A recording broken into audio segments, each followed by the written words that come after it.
материал даярдайды. Уже есть уже мындай бир неме бизге таяна турган нерселер бар. Факттар бар. Бул уже бир таяна турган нерселер бар да энди. Бул бир. Экинчи, ошол шайлоо шаймандары менен, шайлоо жанагындай нерселер менен геометрикадан өткөрүү бизге көп нерселер абишаткан билесиңби да, туура? Ошолорду камсыз кылуу БШКнын милдети. Бирок шайлоо участогун ачуу элчинин милдети. Шайлоо участогун жетиштүү ачып бере албагандыгы үчүн, Россиянын МИДи менен келишип сүйлөшө албагандыгы үчүн деп туруп Жекшенкуловго дагы таярдап коелу делону. Чтобы көрсөтөйлү мигранттар даңгал текче мындай неме унасага келеди дагы айтады. Архимедес пактаны коелу эместен даңгал айтады. Урматтуу Жекшенкулов, сиз жетиштүү участок сүйлөшүп бере албасаңыз бизге Москвада мынча мигрант бар экенбиз. 12 миң болгондо 15 миң адам өткөндө бизге 6-7 участок ачылыш керек Москвада. Siz жетиштүү участок ача албагандыгы үчүн эгер ача албасаңыз сизге дело даяр бизге деп чогуу биргеликте илимпоздор иш кылайлы.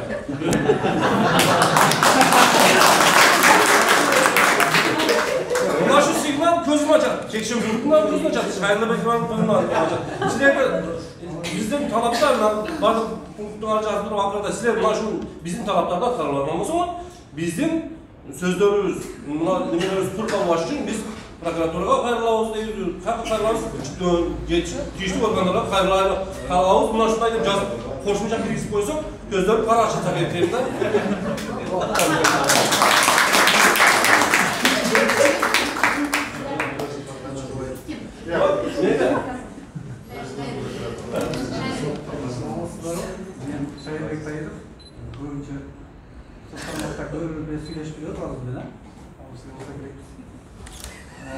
Онлайн дегенде колдойм, негизи немеңизди колдойм. Бирок экинчи немеси да бар. Эгер онлайн болсо мен көбүнчө баарыңыздар Москва областында жүрөсүздөр. Егендердер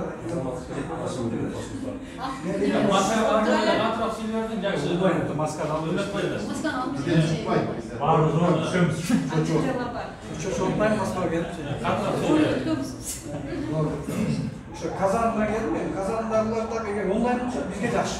Сонун. Бирок азыркы реалдуу нерсени биз азыр кандай кылыш керек? Мына региондордо шайлоо участоктарында ошо сунуштар мен сунуштайтын кошуп кетиш керек.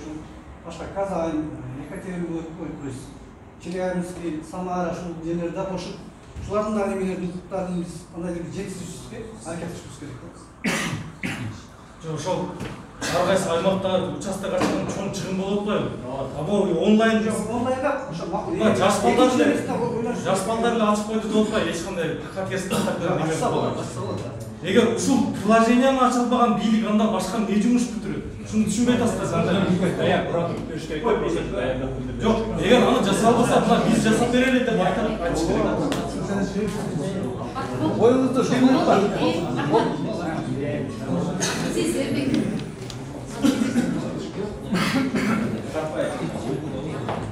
Assalomu alaykum, men аты Каппай фермер. Чогулуп ушул кудурет чогулганда айтканда эле ушуну колдогонбуз. Себеп дегенде азыр бардыгына көрүп атсыңар, мына 21-кылымда өнүккөн мына прогресске кетип аткан шарттарда аны кайра артка кайрылды, жана ачабыз анан Казанга депчи. Баарыңар эгер мекенчил болуп атсаңар, өзүңөр ойлоп атсаңар азыр Кыргызстандын акыбалы кандай экен? Ушул шайлоо системасын өткөрүштүндө 800 миллион бөлүп алып, кайра элдин талабынан корккондон 400 миллион кыскартканга туура келди, канчалык чыгымдарынчы. Азыр мына баардыгыңар чөтүңөрдө телефон жүрөт, мына байкебиз айтты, могу Москвада каттоодон өткөрдү депчи. Эми болуп аткан нерсени жакшынакай колдойлу. 15 000 доллар кетет экен дейт. Бир участокты ачыш үчүн ошончо акча кетет да. Бул целый эмени ачыш үчүн могу жерде программист балдар кетип атат, азыр дагы балдар бар экен, биз менен байланышып атат алар дагычы. Кудай буйрса мунун андай деле талабы эмес экен. Өткөндө мына Европада дагы жана Чехияда кайсы жерде балдар бириги эле бир класста ушундай приложение иштеп чыгышты го өздөрүнүн 53-үнчү. Бизде да балдар бар. Биздин дагы ар качакта окуп аткан жаштар бар. Ушул нерсени кылабыз деп. Муну биз каалайбызбы, каалабайсызбы болот. Себеп дегенде ушуга кетип атабыз азырчы. Жана санариптештирүү дегенде эле азыр өкмөткө жүктөп атпайлы, ушуну кыла албай койду, башка кылып койду депчи. Андай эмес. Кудай буйрса, мына жаштар болгон үчүн ошо биздин мамлекетибиз кармап турат. А бийликти илгери айткан бектер кетет, эл калат депчи. Элибиз калып атабыз. Ошон себептен ушул демилгени жаштакай болуп бүгүн кабыл алалы дагы колдоого элчиликке өзүбүздүн шайлоо комиссиясына жиберели. Ушундай болуп атат биздин талаптарыбыз депчи. Анан калганын ошол баягы көрүнөт да ар жагы. Дагы кандай кылыш керек экен, биринчи кадамды тыштап кое берели. Анан кийин экинчи кадам, үчүнчү кадам, Кудай буйрса баардыгы ишке ашат. Эл кылып аткан, орустар кылып аткан нерсени кантип эле биз кыла албайбыз? Ушулар менен эле тең эле жашап келип атабыз. Кандай дейсиң, туурабы? Ушул нерсеге колдойлу баардыгыбыз өткөндө эле айтпадык беле. Ушул бир эле тема көтөрүлөт дедик эле, азыр кошумча участоктор жөнүндө да кошулуп калыптыр. Макул ага да. Бирок ошону кыла албасын билип туруп эле жакалап атабыз да. А буга хотя бы мүмкүнчүлүк бар да муну кылгангачы. Убакыт бар. Убакыт да бар, мүмкүнчүлүк да бар. Ошол онлайн шайлоо. Онлайн шайлоого Болбой калса Экинчи вариантта. неге? онлайн шайлоо болбой калса. Макул. Азырына кудурет деле баардыгыбыз эле билип турабыз. Мейли азыркы өкмөтүбүз, президентибиз, болсо башкалар азыр болбой калсын. Бирок биринчи кадам деген бар да. Азыркыда болбой калса эртең болот, эртең болсо бүрсүн болот. Баары бул онлайн шайлоо болот да, мына Казандан келген мырза жигиттер айтып атпайбы? Азыр дүйнө жүзүнүн кайсы гана жерлеринде жүрөт. Биз билбеген токойдун арасында канча кыздар жатат. Биз өзү саясатташкан элбиз. Чогушка келбесе дагы телефондун артында бирөөнү жамандап, бирөөнү мактап жазганга кыйынбыз. А жанагындай өзүнүн системасын байка айткандай 2000 сом, 3000 сом квартира ала турган угуп калган болсо кыргыздарчы. Анда жакалап болсо дагы, таксиде болсо дагы эметем. Ошон үчүн ушул жакшы ийгиликтүү болуп аткан нерсени колдойлу, жаңы кадам таштайлы. Рахмат. Assalomu alaykumlar. Samad Bey. Men qisqacha aytib qo'yin o'yinda. Bari taklif qildi. Menda sunush hozir bu elektronniy добуш берели deb bir ile talab qilmay, talabımızda iki talab qilsak degan o'yin bor da. Birinchisi shu birlikten misal elektronik добуш bereli. Eğer аны qila olmasalar, jana formati bor degandek, хотя бы ошол elektron добуш qilib. Deb birlikka Жоқ, жана жок барып эме тапшырып, учет салмактарды тапшырган дегенде атмен тек бергиле деп бийликке эки мындай вариант кылып бериш керек. Себеби бир эле нерсени койсок, өзүң айтып атасыз, азыр мисалы 20% мүмкүн болуусу 20%. Анан мунун аркасында жана өзүңүз айтып аткандай, эгер болбой калса анда бизге андай бийликтин эмне кереги бар, анда биз петиция кылабыз, ушундай такталар болуп кетет деп атпайбызбы? Ал вариант деле жакшы. Бирок ошондо гана көздөгөн сыяктуу болуп калат да. Бизге негизги максат петиция жолдоп, анан каршы пикир жаратуу эмес да. Биринчи максат, негизги максат сайлоого көп адамды катыштыруу да. Ошон үчүн менин сунушум ошол эки вариант, эки сунушту бирдей бериш керек. Точно ошол вариантты көрсөтөбүз.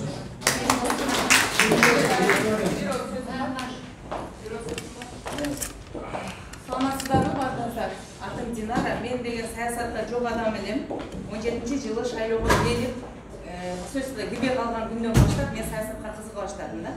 Андан баштап мен мына бүгүнкү күндө 30 жашка келген жигиттер, силердин мына бүгүнкү күндөгү адилетсиз ушундай бир өнүкпөгөн мамлекетте калганыңарга менин күнөөм да өтө чоң деп эсептейм. 90-жылы 18 жашка толгонмун. 18 жашымдан мына 17-жылга чейин бир да шайлоого катышпаган кайдыгер менмин. Ошон үчүн мен мага окшогон адамдардын айынан силердин жашооңор ушул күнгө туура келди. Ошонун айынан силер мигрант болдуңар. Буга мен кечирим сурап кетейин. Экинчиси, азыр мына баланын сунушу кайча барып дедиңер? Жаңы жүз, жаңы замандын баласы экенине мен ишенип отурам. Мен бүгүнкү шайлоодон сизге чоң ыраазычылык билдирип кетем. Мен өтө көп чоң нерселерди, жаңылык нерселерди угуп атам. Мен бул баланын жигиттин айткандарын өтө мындай грамотно түшүнөт экенин билип, мен бул баланы колдоом келип атат. Иш жүзүнө ашат деп атасыңар, бириңер ашпайт деп атасыңар. Мейли, активисттик көз караш менен карап, ушул сунушун колдойлук аракет кылайлы. Өзүмдүн бир сунушум эски адамдар эскиче көз карашта да. Менин мына жигит айтып атпайбы, азыр биз талап кылайлы, форма 2 менен эле мынтип кире бере турган кылайлы деп атат да. Сиздин сунушуңуз ушундай болдубу? Форма 2 дегенди да Жок, электрондук Техниканы жок. Менин ушул жерде сунушум мындай. Эгерде бул баланын сунушу өтпөй калса, мигранттар үчүн, Кыргызстандан четте жүргөндөр үчүн бизге бийлик бир гана илгерки баш мыйзамда жазылып, до сих пор сакталып келе жатат ал. Ошол Конституцияда жазылган эле паспорт режим менен эле кире турган сунушту мындай талапты коёлу. Кыргыз паспортум бар. 14 жылдан бери Москвада жүрсөм да алмаштырган жокмун. Мен ушул паспортум менен барайын дагы шайлоого кире берейин. А шайлоо участкасы аз деп атабыз. Мына азыр бир жигит айтып кетти, мен билбей калдым. 11 000 колубуз бар дейт. Значит, бул баланын эле чогулткан колу менен эле бүгүнкү күндө 5 участок это минимально ачылыш керек экен. 2 участок аз экен да. Ошол. Сунушу биринчиси бул баланын колу, экинчиси паспорттук режим менен шайлоого барайлы. Өзүңүз жазмаңыз. Ассаламу алейкум. Мен Авазбек Абдурахманов, мекенчилер коому. Эми туугандар, Розайым сиздин сунушуңуздагы өтө жакшы. Бирок эми бул элчилик центральный шайлоо участогу болуп туруп 18 000 адам катышты шайлоодочу. Эми азыр башка дагы шайлоо участокторун кошо турган болсок, ал жака ишенип көрөңүздөр 1000-2 000 адам барат болот. Чын эскиликти токтотойлу. Мына Кудрат инибизден айткан сунушу өтө учур талабы да. Муну колдош керек. Биз калбайбыз, биз жетишпейбиз, биз билбейбиз, сабатсызбыз деп отура берсек, болбой калат. Сабатсыз болойлу, мейли. Москвада 800 000 кыргыз болуп турган болсок, 100 000 сабатсыз болгондо да калганынан добушу өтүп кетет турган. Анан эскиче немелеп бара турган болсок, 100 000ге дагы жетпейбиз. Ошон үчүн колдош керек. Самый главный бизден талап. Жетишишибиз керек ошого. Рахмат.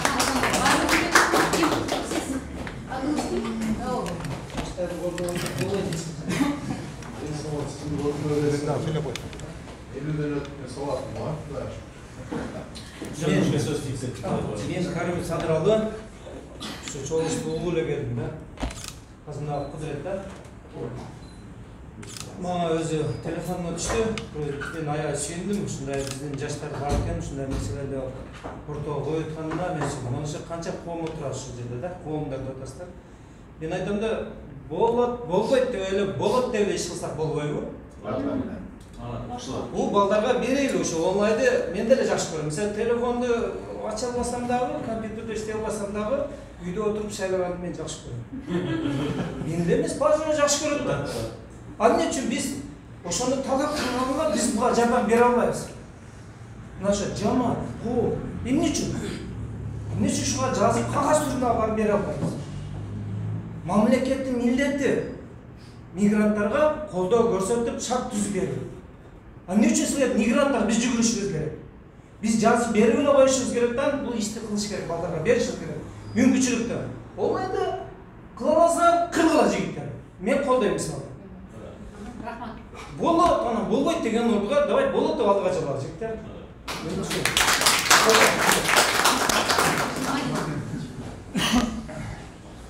Bitta mina tele koysam.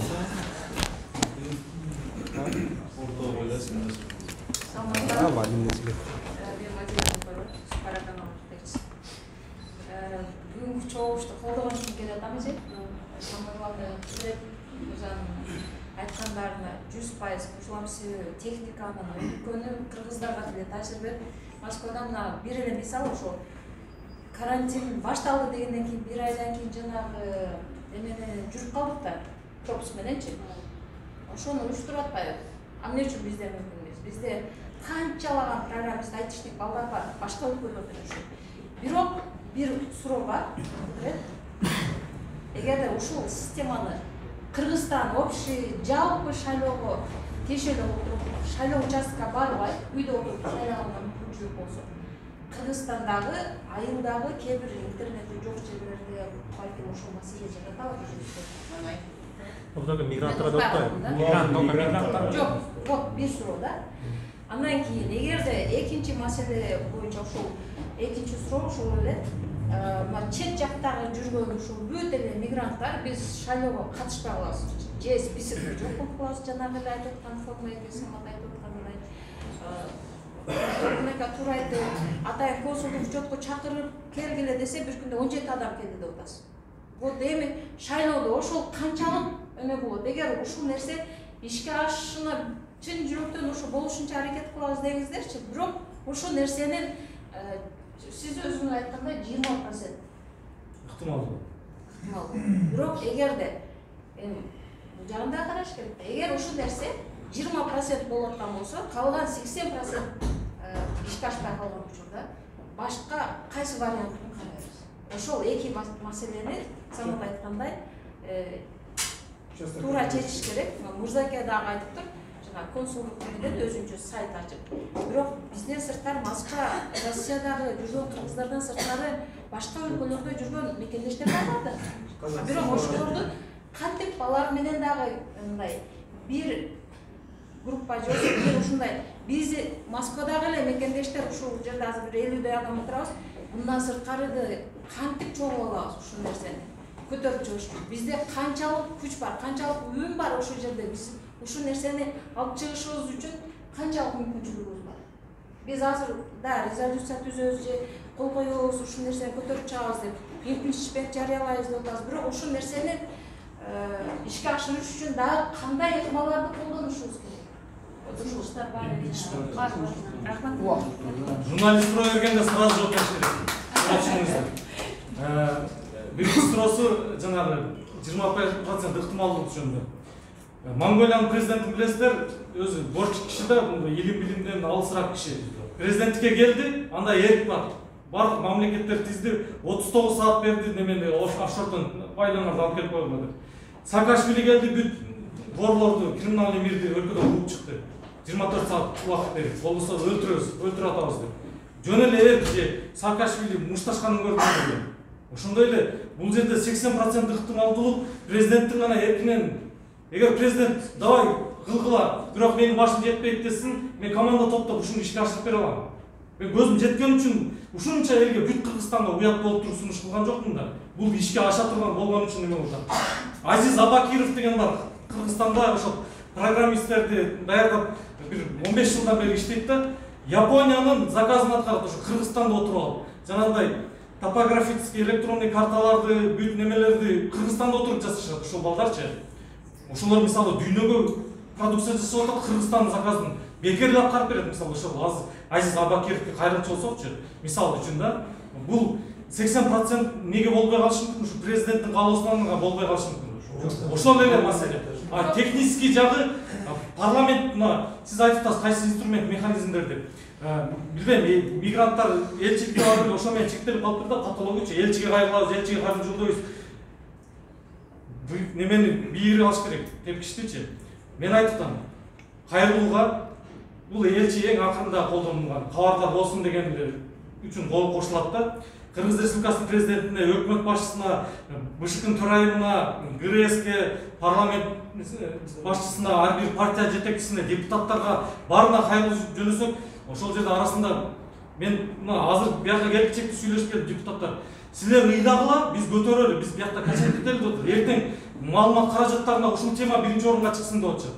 Силер ыйлагыла, биринчи повод болуш керек, информационный повод деген түшүнөсүздөр да. А биз качан ушунтип ыйладык эле, биз онлайн должен беребиз деп.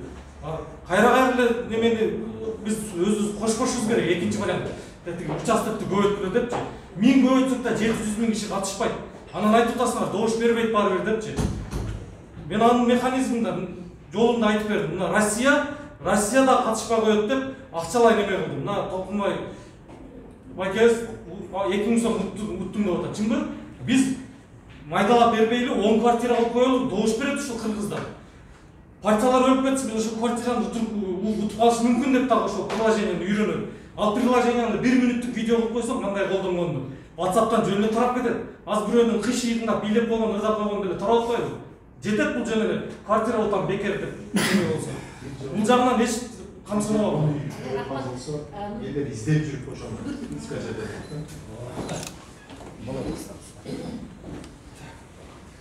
Жинсқа келелі қандай болды? Бұдан кейін бір программыз болады жоға Мен атым Борон Кудин. Мырза айтып отқаны атыңыз Кудырет Мырза. Аябай жақсы міне да. оңай нерсени болбой билбейбиз, ана түшүнбөйбүз болуп атпайбы. Баарыңардын телефонуңарда гейминг домдон ашып кетип атат. Бул очень просто болчу нерсе. Келечекте да болот. Биринчиден, экинчиден доступный.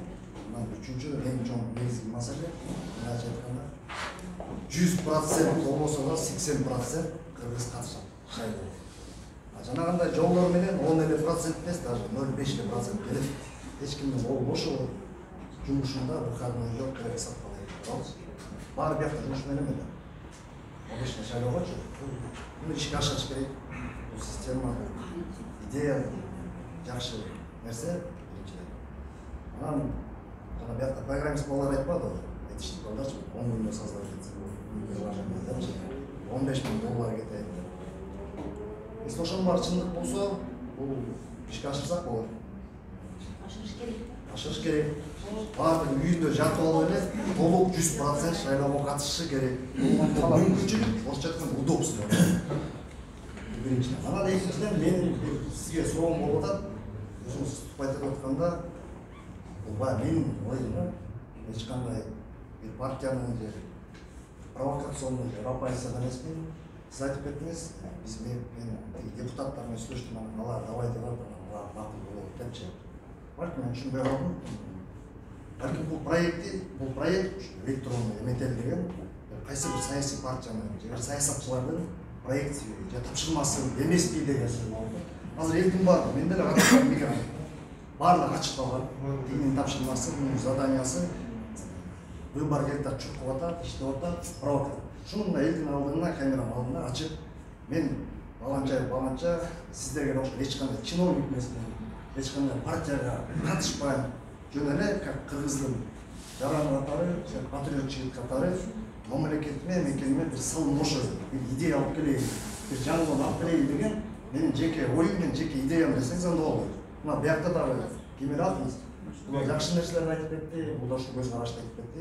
Элдин баары ошо болуп калды, мунун баары интернет соцсеттен тарайт. Аякта толкун этпейке, баары уступайт этти. Ушуну элдин алдында ачыгын эле баягы темный эмелер болбосун. Алда болбосун. Болбосун деп ачык айтып болду. Рахмат. Бул тууганыбыз мени жакшы тааныбайт болуш керек. Мен тааныгандар билет, мен эч кайсы партиянын мүчөсү эмесмин, же бир саясий топ, же бир саясатчынын эме кылган эмесмин. Ушул кыргыз элин ойготуунун аракетинде экенин баарыңыздар билсеңиздер керек. Мен Facebook'ta досторум бар болсо билесиздер. Мен мисалы кече Сулаймановду мактап атсам, эртеси күнү согуп атканын өздөрү түшүнбөй калчу. Туура кылган ишин туура деп атам, туура эмес кылган туура эмес деп атам. Мен ушундай патриот болгон үчүн мен келинче ушул Москвада көз жарык кылбасын, эртең менин балам мамлекетке кызмат кылып калса, Россияда төрөлгөн дебесин деп Кыргызстанга кетирдим. Чынын айтсамчы, менин атам өлөрдө мен айткан, балам, эгер сен акча үчүн маселе кылчу болсоң, мен көрүнбөй жатып өкүрөм деген. Мен ошон үчүн бир да саясатчы мага акча берип, менин заказымды аткарган деп айта албайм. Мени тааныгандар билет, мен эч кандай андай неме эмесмин. Буга чейин лидерлер менен жолугуп ушул чогулушту уюштурбарда мен айтканым, бул силердин кызыкчылыгыңар, менин кызыкчылыгым эмес дедим.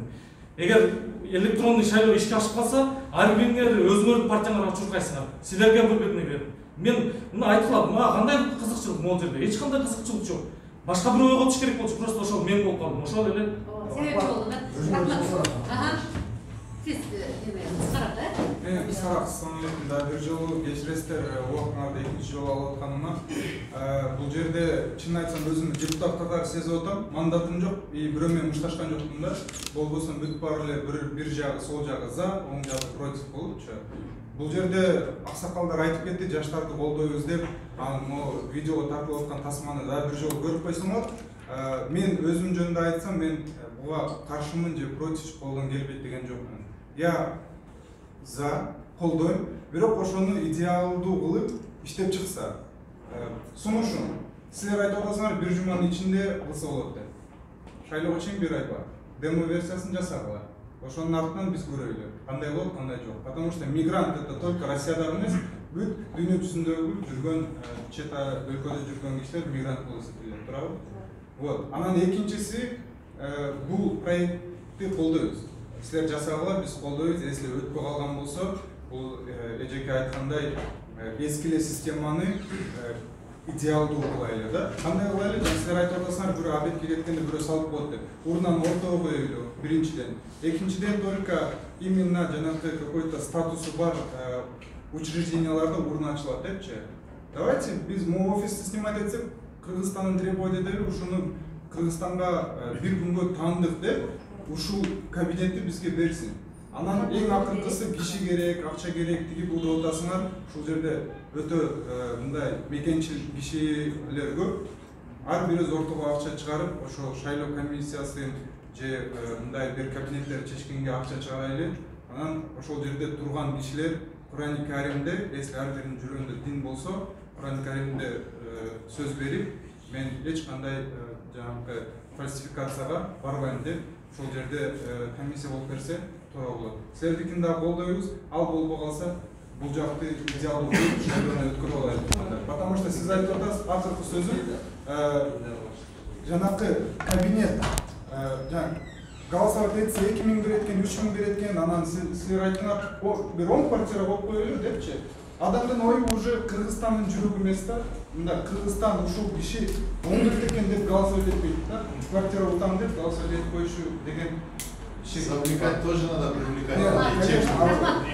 Эми, мына бүт ойлонуп айтып бүтүшөт, мне кажется, эми эң акылдуу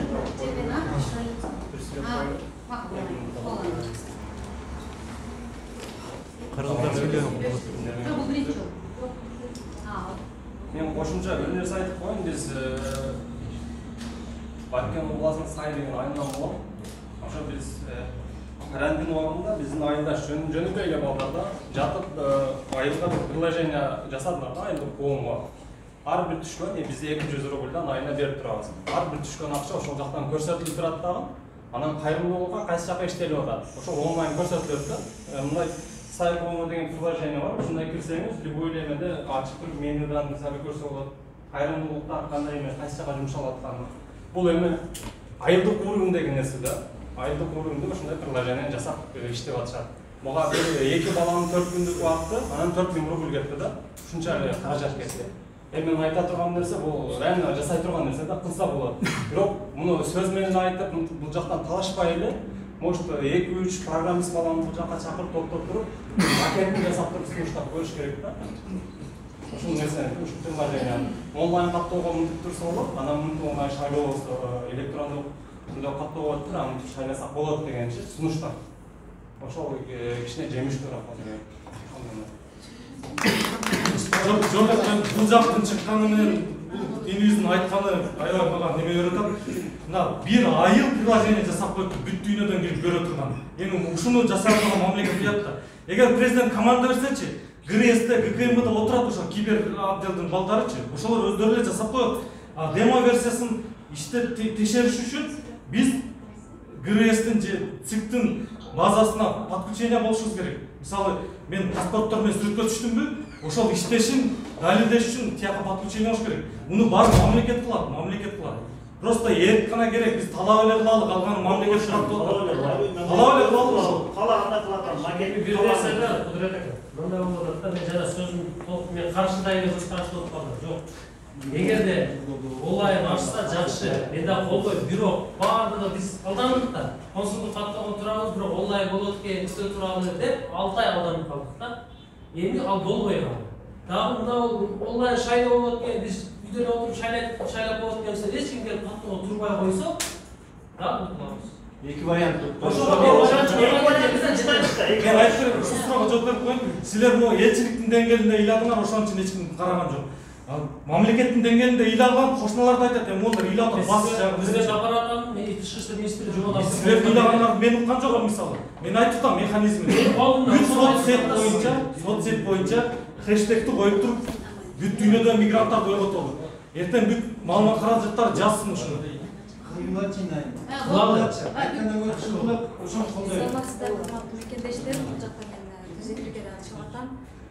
Мен жана айтып кеткендигим толук түшүнбөй калдым. Мен айткан боюнча саны боюнча маалыматты алып, ошол санга карата шайлоо участкаларын ачып берсе болот эле деп кантип. Мындан Украинанын президенттик шайлоосу болгондо Лавров ошол жерде журналист суроо берген Лавровго. Украина бул жакта Россияда бизде ушу мигрант болуп турган украиналыктарга шайлоо участкасын ачпайм деп атат бийлиги. Буга сиздин көз карашыңыз кандай? Эгерде украиналыктар сизден жардам сураса, жардам бересизби дегенде айткан. Бул жердеги миллиондогон жарандардын укугун тебелегенге акысы жок. Мен жардам берем деп айткан Лавров.